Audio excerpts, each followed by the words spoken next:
A really big issue with a lot of people, especially people who are experienced already at philanthropic giving and are interested in doing something very significant for charity, is the ongoing involvement of their extended family, their children, their grandchildren in the future, and perpetuating the family's philanthropic legacy. With the more sophisticated charitable givers, that's a very big issue. Another big issue, which is almost more of a practical issue for people that are philanthropically inclined, is how much do they need to keep for themselves, how much do they need to keep for their family, and how much can they afford to give away after taking into account the tax benefits of making these gifts.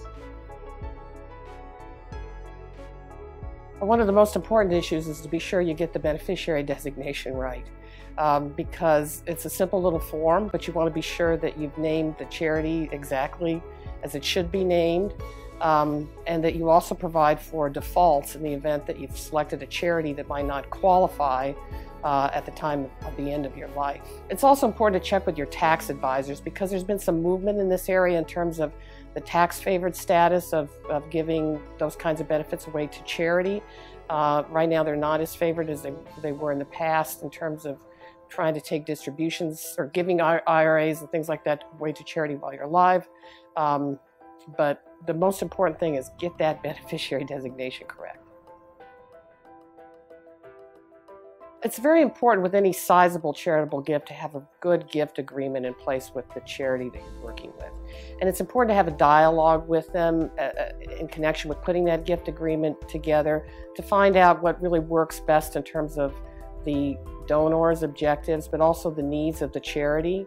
And without trying to exercise too much control over the gift, because times can change, objectives can change, but at the same time you want to have some certainty that it's not going to go to a purpose that's completely different than what you intended.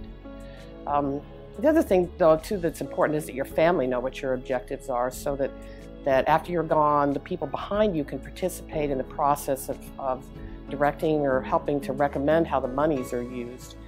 So that's a really important thing for the family head to be taking into account. The best way is a considered way that takes into account the objectives of the donor. Does the donor or somebody in the donor's family need an annuity or a payout for a while, but can afford to give to charity at the end of their life? That's a great candidate for a remainder trust. Then on the flip side, with the lead trust, where the charity's getting the money to start out with and then it goes back to family members, that could be a nice way to postpone distribution to family members, let them mature a little bit. Meanwhile, charity's getting their money.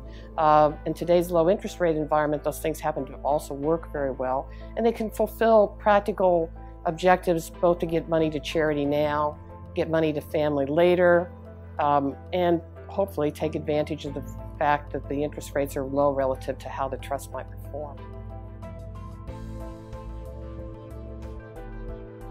It's very important that you have a conversation with the charity that you intend to benefit about how the bequest should be structured.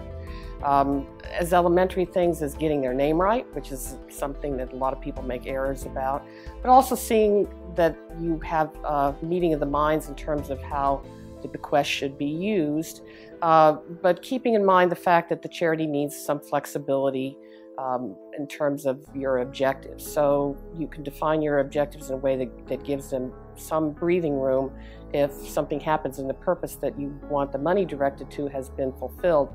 An example I use a lot with my donors is the cure for polio.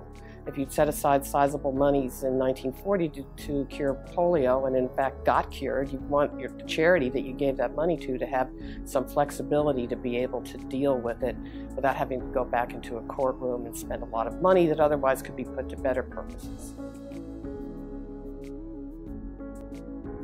Some people feel that they've had a lot of good fortune in their life to the extent that they're adequately provided for, their children are provided for beyond what they might have ever expected, and they just want to be benevolent because they feel that they've been very fortunate.